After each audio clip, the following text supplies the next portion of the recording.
15 August रोजी देशाच्या स्वातंत्र्यदिनी लाल किल्ल्यावर होणारं ध्वजारोहण तसेच राष्ट्रपती भवनाच्या प्रांगणात होणारी परेड पाहणं ही एक प्रकारे प्रत्येकासाठीच पर्वणी असते. मात्र प्रत्येकालाच ही संधी मिळत नाही. जालना जिल्ह्यातील अत्यंत दुर्गम भागात असलेल्या सेवली येथील जिल्हा परिषद शाळेची विद्यार्थिनी अनिता काकडे हिला ही संधी मिळणार आहे. प्रेरणा परीक्षेत उत्तीर्ण झाल्यानंतर मुलाखतीद्वारे तिची आणि आणखी एका विद्यार्थ्याची निवड करण्यात आली आहे. या निवडीबाबत अनिता हिच्या काय भावना आहेत हे आम्ही प्रत्यक्ष तिच्याचकडून जाणून घेतलं. पाहूयात. माझे नाव अनिता आसाराम काकडे. मी इयत्ता 10वी या वर्गात शिकत आहे. माझ्या शाळेचे नाव जिल्हा परिषद प्रशाला सेवली आहे आणि माझं गाव दरेगाव आहे. अगोदर राजकर सरांनी आमचा फॉर्म भरला होता प्रेरणा एज्युकेशनच्यासाठी. नंतर आम्ही आंबा नवोदय विद्यालय येथे आमची परीक्षा घेण्यात आली. त्यामध्ये आम्हाला काही टॉपिक दिले होते. त्यावर निबंध लिहायचा होता, ड्रॉइंग करायची होती आणि कविता लिहायची होती. मी निबंध लिहिला होता आणि त्यामध्ये 200-300 विद्यार्थी उपस्थित होते आणि तसं असताना 15 विद्यार्थी आणि 15 विद्यार्थिनी अशी यांची निवड करण्यात आली. त्यामध्ये त्यांचा इंटरव्ह्यू घेण्यात आला आणि एक मुलगा आणि एक मुलगी यांची निवड करण्यात आली. त्यात माझं नाव होतं. मी खूप आनंदी आहे या गोष्टीवर आणि माझ्या पालकांनाही खूप आनंद होतो आहे की मी आता गुजरातहून जाऊन आले आणि आता परत माझी दिल्लीला जाण्यासाठी राष्ट्रपातळीवर जाण्यासाठी निवड होते. यामुळे सगळेजण खूप अत्यंत उत्सुक आहेत आणि याचं विशेष कारण म्हणजे माझे शिक्षक आहेत. यांनी मला खूप प्रेरणासुद्धा दिली आणि जिल्हा परिषद हायस्कूल सेवलीचे शिक्षक हे खूप चांगल्या पद्धतीने शिकवतात आणि ते आम्हाला नेहमी विचारत राहतात की तुम्हाला जे काही प्रश्न असतील ते विचारा.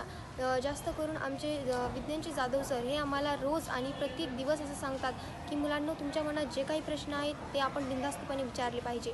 शिक्षक हे आपल्याला प्रश्न विचारण्यासाठीच असतात, त्यांना घाबरले नाही पाहिजे. नमस्कार, माझं नाव परमेश्वर रामराव जाधव. मी जिल्हा परिषद प्रशाला सेवली या ठिकाणी सध्या कार्यरत असून अनिता आसाराम काकडे या विद्यार्थिनीची जेव्हा निवड झाली त्यावेळेस मी मुख्याध्यापक म्हणून कार्यरत होतो. आमच्या वरिष्ठ कार्यालयामार्फत मला या गोष्टीची सूचना मिळाली की आपल्या जालना जिल्ह्यामध्ये काही विद्यार्थ्यांची निवड केली जाणार आहे आणि ती निवड करण्याकरिता नवोदय विद्यालय आंबा तर हे ती परीक्षा आयोजित करणार आहे. या परीक्षेसाठी आम्ही शाळेतील एक हुशार विद्यार्थिनी जी आहे असं अनिता आसाराम काकडे हिचं नाव सुचवलं आणि हिला त्या ठिकाणी परीक्षा देण्याची संधी उपलब्ध करून दिली. या विद्यार्थिनीला त्या परीक्षेसाठी जे काही अभिप्रेत होतं त्याबद्दलचं काही मार्गदर्शन तिला त्यापूर्वी करण्यात आलं होतं. त्या मार्गदर्शनाचा उपयोग करून या विद्यार्थिनीने अतिशय चांगल्या पद्धतीनं त्या ठिकाणी परीक्षा सोडवली. मुलाखतीमध्येही ती अतिशय चांगल्या पद्धतीनं मुलाखतीस सामोरी गेली आणि यातून तिची निवड झाली. तर अशा या विद्यार्थिनीला 11 फेब्रुवारी 2024 ते 17 फेब्रुवारी 2024 या कालावधीमध्ये गुजरात या ठिकाणी पाठवण्यात आलं होतं.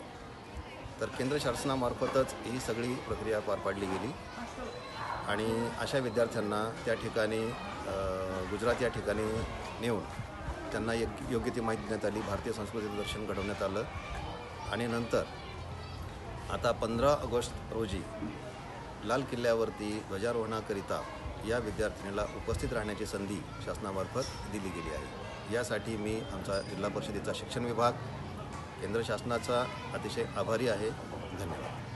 जालना जिल्ह्यातील सेवली या जिल्हा परिषद शाळेतील विद्यार्थिनीची थेट राष्ट्रपती भवनातील परेडसाठी निवड झाल्याने जिल्हाभरातून तिच्यावर कौतुकाचा वर्षाव होतोय. Narayan Kale, news 18 local, Sevli, Jalna.